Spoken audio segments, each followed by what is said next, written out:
The air in the courtyard was thicker than velvet and smelled of cold. Ancient stone, wilting roses, and a faint, unsettling metallic tang, the perfume of old power and dried blood. Thomas stumbled onto the wet, slick cobblestones, the familiar, jarring hum of his shattered life instantly replaced by a silence so deep it felt like a physical pressure crushing his eardrums. He had come here to pay off a debt so colossal it was practically a death sentence, a debt that had followed him from the technological world of the Terran Alliance to this place of gothic darkness. He'd seen corruption and spoken up. Now he was ruined. The finality of the contract, an indenture for life to a failing noble house, had been signed hours ago. But the Xylothian legal drone hadn't mentioned this. He was in a labyrinth of nightmare. Towers of black, moss-covered granite clawed at the strange sky, which was not black but a bruised eternal twilight. Above, a deep red full moon hung low like a weeping eye, casting a malevolent glow. Flickering candlelight, real trembling flames cast long, hungry shadows that danced like unseen spirits. This was no starship. This was Castle Vesperia. He tried to speak, to demand a comms link, a lawyer, anything human, but his voice was a dry, useless rasp. 4 figures emerged from the shadows beneath a moss-covered archway, stepping into the dim, moody glow. They were women, impossibly tall and exquisitely curved, dressed in gowns so decadent they looked woven from night and rubies. They moved with a synchronized, predatory grace that told Thomas with terrifying clarity that he wasn't just in the wrong place, he was prey. At the front, the fire that consumed the scene, a woman of impossible cold beauty, took a deliberate step forward. Her long, crimson-red hair flowed like liquid flame over a deep-necked, dark red velvet gown, embroidered with silver thorns. Her skin had a cold, cool translucence, and her eyes, a deep, glowing amber red, were slit like a predator's in the strange moonlight. She was Seraphina, the eldest daughter, the one the contract had named Elara. But here she was a queen of the night. "Look, sisters," she murmured, her voice a low, melodic purr that scraped against Thomas's nerves like sharp glass. A trespasser. Or perhaps the gift the blood moon promised. The 3 sisters behind her were equally mesmerizing, each a unique expression of dark, dangerous beauty. Lysandra, mirroring Vela, with platinum blonde braids and a silver and black gown, gave a fierce, chilling smile. She radiated the coiled energy of a hunter. Aurora, mirroring Thana, draped in dark silk, possessed deep blue skin and eyes that held the quiet, ancient terror of 100 forgotten nights. She was a silent statue of power. Elara, mirroring Sera, whose soft lavender skin made her petite frame seem delicate, had dark purple eyes that dissected him, cataloging his value with cold, financial efficiency. They all possessed the subtle features of their true nature. Elongated, pointed ears, ancient markings on their necks, and the undeniable look of beings that existed far outside the boundaries of life and death. "He smells fresh," Lysandra noted, her voice flat, devoid of emotion. "A human." Unmarked by the old world, unaware, Seraphina waved a hand dismissively. "Silence, Lysandra. His ignorance is our entertainment. I am Seraphina, princess of the Blood Coven." Her gaze locked onto Thomas, cold and brilliant. "The contract is executed, Thomas. You have assumed our failing house's ancient debts, and in return the Coven has assumed yours." Thomas managed a ragged breath. "A clean slate for us both. A transactional marriage of convenience." A slow, humorless smile touched her perfect lips, revealing the subtle gleam of elongated canines. "You misunderstand, engineer. This is not a marriage of convenience. It is a marriage of damnation."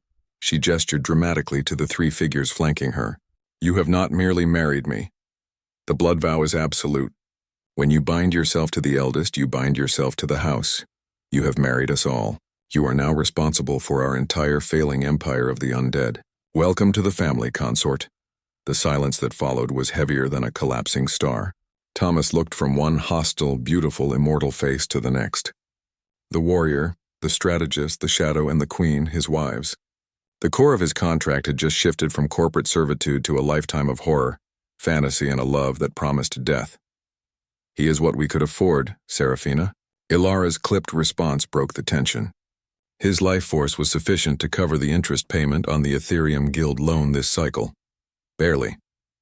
Aurora simply watched, her ice-blue gaze promising a swift, Brutal end should he falter. Thomas met their gazes one by one, his own expression unreadable. He had been blacklisted and underestimated before. It was a tool. Let them think he was nothing. The contract grants me patriarchal authority, Thomas stated, his voice quiet but carrying an unexpected weight in the vast, shadowed hall. That includes operational oversight of all Coven assets. I'll start with an immediate inspection of the castle's blood conduits. Lysandra's dry, humorless chuckle escaped. You want to inspect our magic core? Our power is millennia beyond your comprehension, mortal. Then it should be an educational experience for me, Thomas countered, turning back to Seraphina. See that I'm given full access and the cooperation of your oldest living sorcerer. Seraphina hesitated, a flicker of conflict, or perhaps interest, in her golden eyes. This was not how she envisioned her new human plaything behaving. Do as he says, she commanded, her voice tight. But be warned, Thomas. If you touch anything, you will not simply die. We will keep you alive to experience every fragment of your dissolution. He simply nodded, accepting the threat and the promise of danger, as if it were a maintenance schedule. He was a problem solver, and this vast, elegant, terrifying place was just a broken system waiting for a Terran engineer to fix it. The large chamber was designed to crush the mortal spirit. Walls of polished black granite, vaulted ceilings lost in permanent shadows, and a colossal four-poster bed draped in crimson velvet. Thomas, the brilliant engineer, now the indentured consort, stood at the center of this luxurious cage, the silence throbbing around him, a stark contrast to the low, comforting hum of a starship drive he was used to. He was no longer Wyatt, the disgraced debtor. He was Thomas, the human anomaly, the focus of 4 predatory immortal desires. The first claim, Lysandra, the body. The soft chime of the door was the only warning. Lysandra, the platinum-blonde, pale-skinned warrior, entered with the coiled, restless energy of a predator scenting fresh kill. She wore dark leather pants and a simple black tunic, a sharp contrast to her sister's flowing silks, and carried 2 items, a data slate and a pair of worn, Terran combat gloves. Seraphina's bond claimed your soul and your mind, human, Lysandra stated, her silver eyes sweeping over him with a chilling professional assessment. Her voice was a low growl. But your body remains soft, a liability. And in Vesperia, a liability is a death sentence. My duty as the Coven's blade is to hone you. She tossed the gloves at his feet. You will train. I will teach you to move like a shadow and strike like a plasma discharge. I will reduce my strength only enough so your internal organs don't instantly liquefy. We start now and every night until you are no longer a disgrace. Lysandra threw the first punch, a terrifying blur of motion that Thomas only avoided by instinct, snapping his head back just as her gauntleted fist sliced the air. The force of the displacement sent a metallic taste of fear to his tongue. The sparring that followed was less a contest and more a brutal, intimate dance of survival. Lysandra was a wall of unyielding eternal power, but Thomas was quicker, using his human speed and his engineer's mind to predict her vectors. He didn't fight to win. He fought to survive. He used his lower center of gravity, leveraging her bulk against her, just as he would reroute a ship's energy flow. They grappled, their bodies slick with sweat, every point of contact sending a jolt of raw, primal energy through them both. She pinned him against the black granite wall, her breath, cool and scentless, fanning his ear. You fight like you build engines, she observed, her silver eyes blazing with a mixture of contempt and grudging respect. No wasted motion, just finding the breaking point. Both are about controlled violence, Thomas gasped, his muscles screaming. She released him, a sharp, rare grin touching her lips. I see why Seraphina keeps you. You are a clever little mortal. I will break you first and then I will own the pieces. She vanished, leaving Thomas shaking, his body bruised, his mind clearer than it had been in weeks. He was weak, but he was alive. The second claim, Elara, the mind. The following morning, Elara, the petite, lavender-skinned strategist, found him in the vast, shadowed library, a place where scrolls of ancient magic rested alongside holographic data stacks. She was perched on a velvet chaise lounge, a data slate in her hand, her dark purple eyes glittering with calculation. She didn't approach. She simply commanded. Sit, Thomas. Let us discuss the Ethereum Guild loan. You are a debt cleared, but the interest is eternal. We need a strategy. Elara was a whirlwind of relentless, brilliant intellect. She threw complex scenarios at him: corporate sabotage, interstellar tariffs, psionic manipulation of market futures, all while maintaining an air of detached, clinical amusement. Your species' short-term memory and capacity for panic are your only true assets, Elara stated, leaning close as she explained a complex financial maneuver. Her perfume, subtle and intoxicating, filled the recycled castle air. Our immortality blinds us. We think in centuries. You think in quarters and immediate ruthless gambits. That is a weapon. Their courtship was a duel of numbers. Thomas found himself defending Terran Black Ops market manipulations, explaining the psychological panic required to trigger a market crash. Elara, in turn, shared the cold, hard secrets of the Coven's failing assets. Lysandra wants your blood's strength. Seraphina wants your soul's loyalty, Elara whispered, her violet eyes sparkling. But Thomas, I want your mind's strategy. You are the only one whose cunning can save the Coven's economic heart.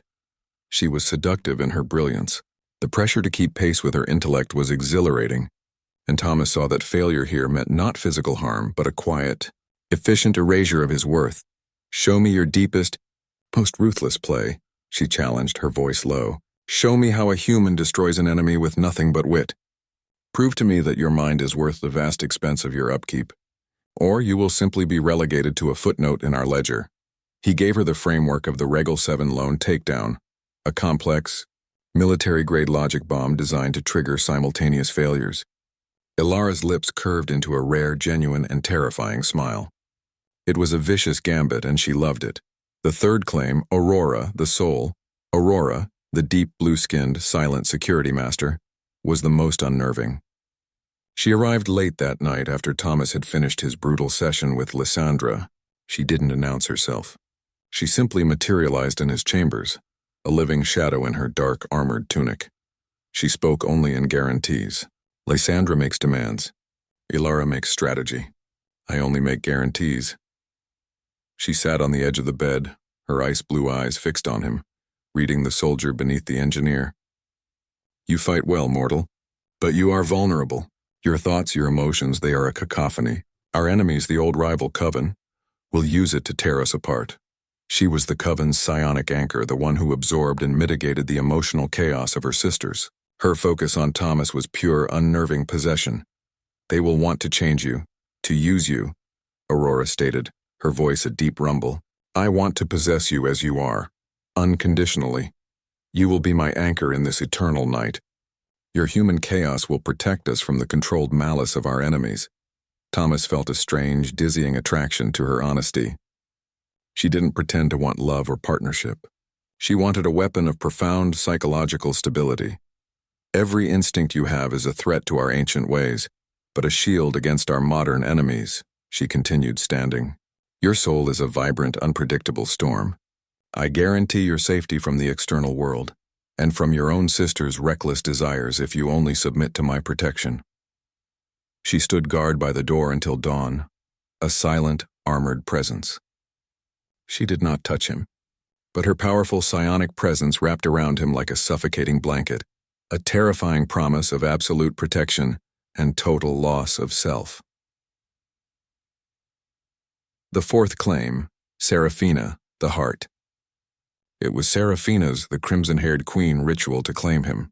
She arrived after the others, after Thomas was physically bruised, mentally exhausted, and spiritually guarded. She found him by the viewport, staring out at the crimson-lit void. She wore a simple, flowing silk robe, and the rigid, aristocratic veneer of Elara had melted, replaced by a vulnerability that was more terrifying than Lysandra's punches. The contract is fulfilled. Thomas, she whispered, stepping close. The corporation is stable. Your debt is paid.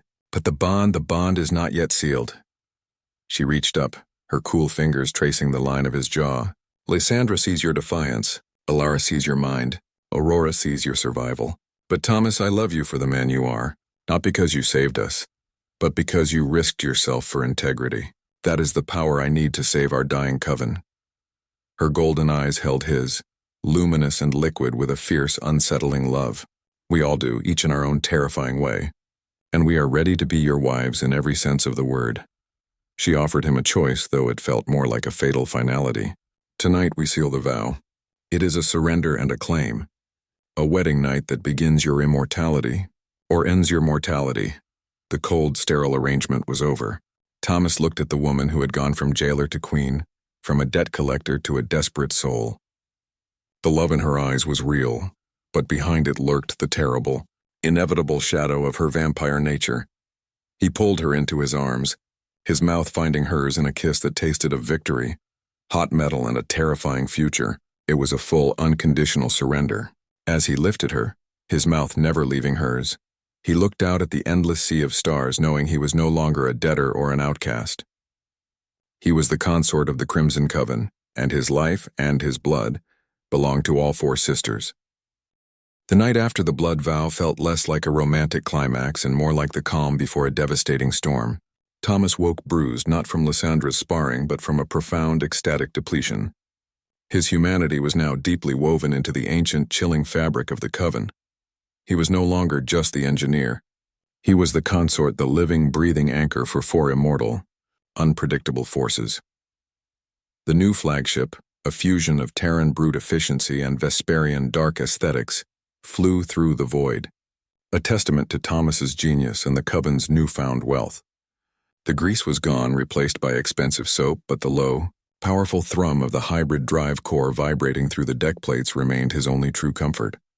On the bridge, the scene was one of contained command. Seraphina monitored the newly acquired Orion trade routes with a relaxed command that had replaced her former brittle stiffness.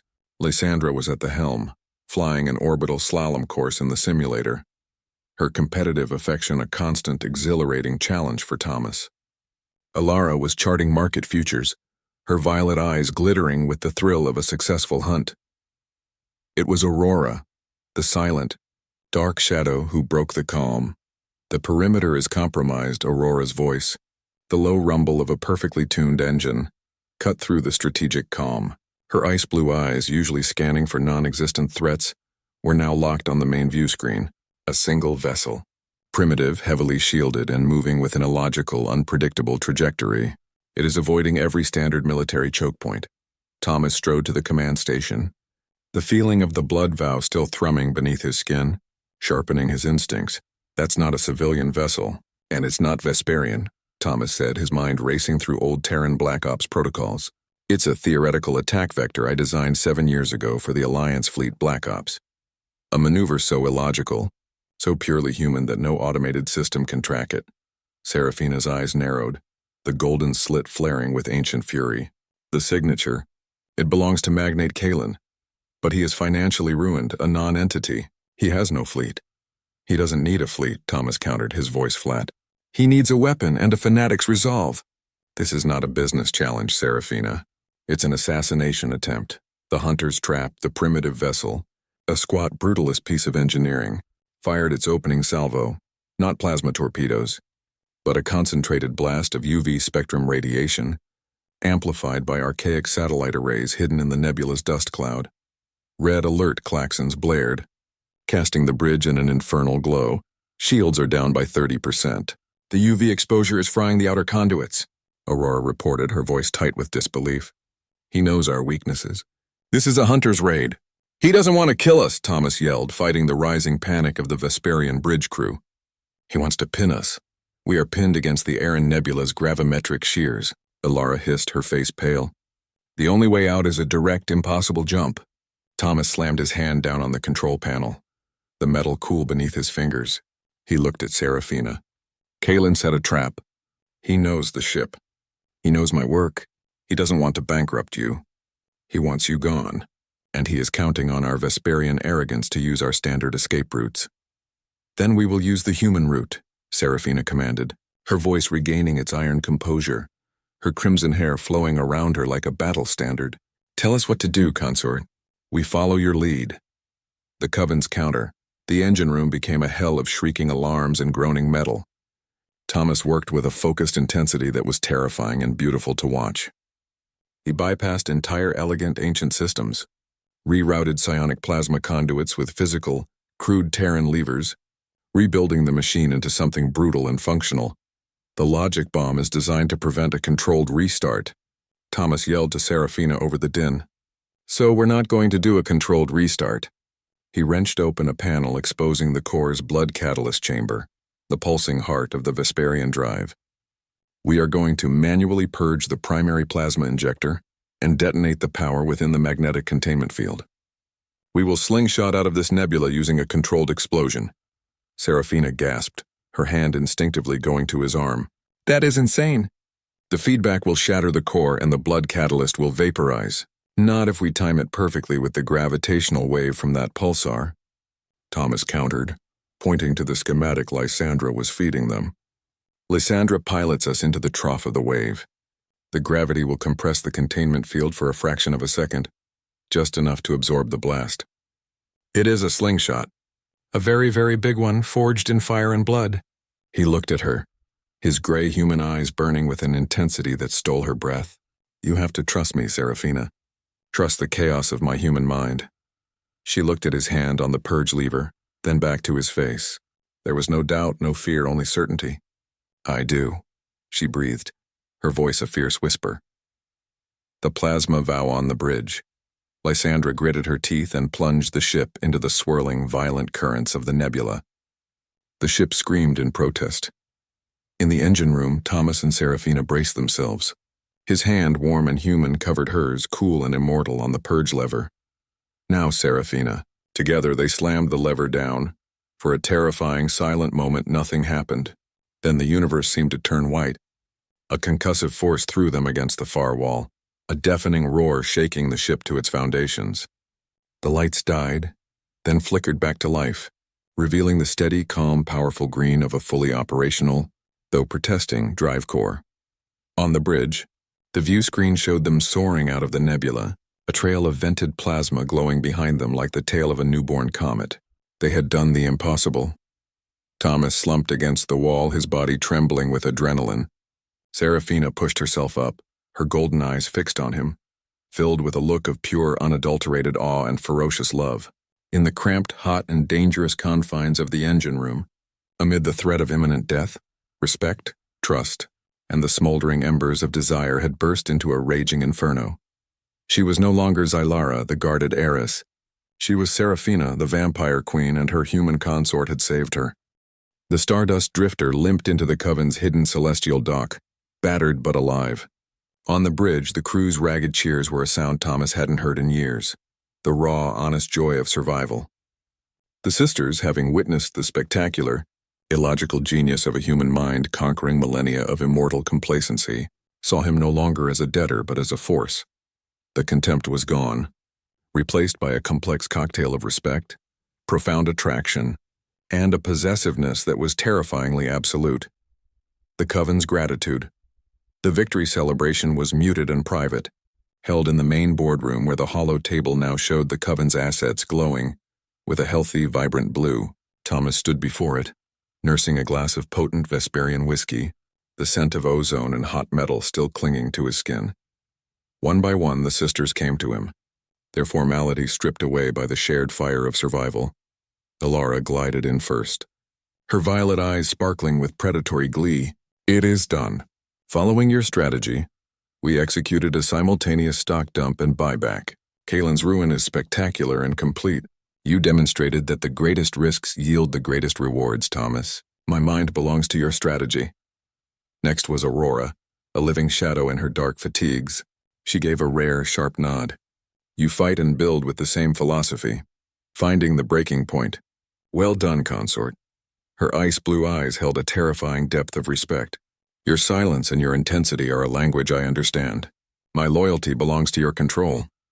Lysandra strode in, shedding her pilot's suit for simple black silk. She slapped Thomas jovially on the shoulder. You shattered my high G slalom record, grease monkey.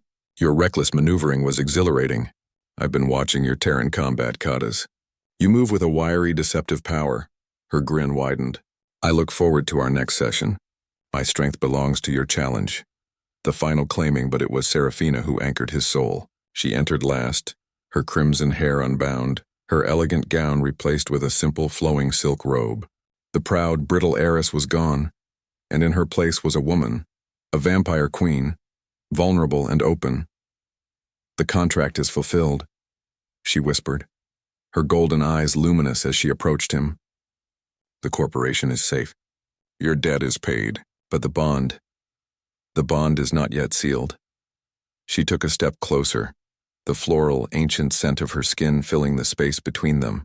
She slowly reached up, her cool fingers tracing the line of his jaw, lingering on the faint scar from the plasma discharge, the mark that had sealed their initial, subconscious vow. We all love you, Thomas. Each in our own devastating way, she murmured, her gaze dropping to his lips. But I, Thomas, love the humanity, the fierce, protective, reckless spirit that saved us all. We are ready to be your wives in every sense of the blood vow. He didn't need to speak. His heart, his mind, and his body, battered, bruised, but fiercely alive, were hers. He pulled her into his arms, his mouth finding hers in a kiss that was a surrender and a claiming. It tasted of victory, of whiskey, of hot metal, and of a horrifying, impossible future. As he lifted her and carried her into the privacy of his chamber, his gaze drifted to the viewport. He was no longer a debtor or an outcast. He was the patriarch of the Crimson Coven, the husband of 4 sisters, and the focus of a love that was utterly and irrevocably fatal. The Blood Vow seal. The night was not just an act of union. It was a Vesperian coronation. It began with Seraphina, the queen, her love a demanding, profound fire that sought to absorb his very essence. But as per the Coven's ancient, terrifying law, she did not consummate the bond alone. Lysandra entered first, the warrior, her touch forceful, yet tender. She sought not just pleasure but acceptance of his power, demanding that he meet her strength with his own. She taught him that the intimacy of their union was also an act of dominion and submission, a brutal, exhilarating contest he was meant to win. Elara followed, the strategist, her love a complex, quiet thing of intellectual intensity. Her violet eyes, usually cold and calculating, were filled with a rare, desperate warmth. She spoke to him not just of passion, but of futures and dynasties, whispering complex plans against rival Coven leaders, binding his mind to hers even as their bodies fused. Finally, Aurora came, the shadow, her gaze an oceanic depth of ice-blue certainty. She offered him silent, total protection and demanded unconditional submission to her care. Her presence was a silent, powerful psionic blanket, weaving his vulnerable human spirit into the unyielding, immortal foundation of their coven. With each sister, the line between passion, love, and possession blurred. The final act was the seal, a terrifying, shared ritual where each sister drew a small amount of blood from Thomas's palm, mixing it with their own and binding him with a single, hushed chant that echoed the silence of the black granite chamber. Thomas felt a searing, ecstatic cold fire spread through his veins. It was the blood vow, an irreversible transformation. He would not become immortal, but his life force would be tethered to theirs, slowed, guarded, and eternally claimed. He was bound. He was possessed. He was home. Seraphina was reviewing a minor cargo manifest on her personal data slate, a frown of concentration on her face, the habit of worry deeply ingrained. Reese, nestled in Thomas's arms, suddenly went utterly still, his gray eyes unfocused. He turned his head towards his mother. A low, soft hum, almost too quiet to hear, filled the room. It was not a sound, but a feeling, a powerful wave of pure, unadulterated calm that washed over all of them. Seraphina's frown melted away. The tension left her shoulders as a look of serene peace settled on her features. She looked down at her slate, then at her son, her mouth slightly agape. "Did you feel that?" she breathed. The other sisters were staring at the baby, their expressions ones of stunned, staggering disbelief. "The resonance," Aurora whispered, her voice filled with an awe Thomas had never heard from the warrior. "It's pure, harmonized." Elara's calculating mind raced. "Our psionic abilities have always been chaotic, shared between us but prone to interference, a side effect of our dwindling genetic diversity. But this was like a tuning fork, bringing all of our minds into perfect, peaceful alignment." They all looked at Thomas, their eyes wide with a staggering new understanding. It wasn't just his DNA that had saved them. It was his humanity. Vesperian psionic abilities were powered by cold, dry thought and logic. But human emotions, the sheer depth and complexity of a human's capacity for love, joy and peace, these were forces they had never accounted for. Their son, a hybrid of their psionic potential and his father's profound emotional depth, had become something new. He was an empath, not a mere telepath. He didn't just read their minds. He felt their souls and he could soothe them, harmonized their chaotic ancient power in a way no Vesperian had ever been able to. The final HFY, the eternal bondage. Thomas looked down at the tiny being in his arms, at the impossible, miraculous result of a desperate contract. He had been brought in to save a company. He had thought his ingenuity, his military past, was his greatest gift to them, but he had been wrong. The true HFY, humanity fuck yeah, the ultimate demonstration of humanity's unexpected power, was not in its engines or its weapons. It was in its heart. His love was literally changing their species, healing a generational psionic wound they hadn't even known they had. Seraphina's hand found his, her fingers lacing with his own. Lysandra rested a hand on his shoulder. Aurora stood as a silent, loyal guard at his back, and Elara watched him with an expression of infinite, grateful wonder. "You are not our consort." "Thomas," Seraphina whispered, her voice thick with emotion, her golden eyes luminous with love and a terrifying, eternal finality. "You are our savior. Through you, we are healed. Through Reese, we evolve." The Coven was saved and Thomas was loved unconditionally. But the horror was that his life was now bound forever. His fleeting human heart tethered to 4 immortal beings whose dependence on him, on his love, his calm, his very life force was absolute. The indenture was long since paid.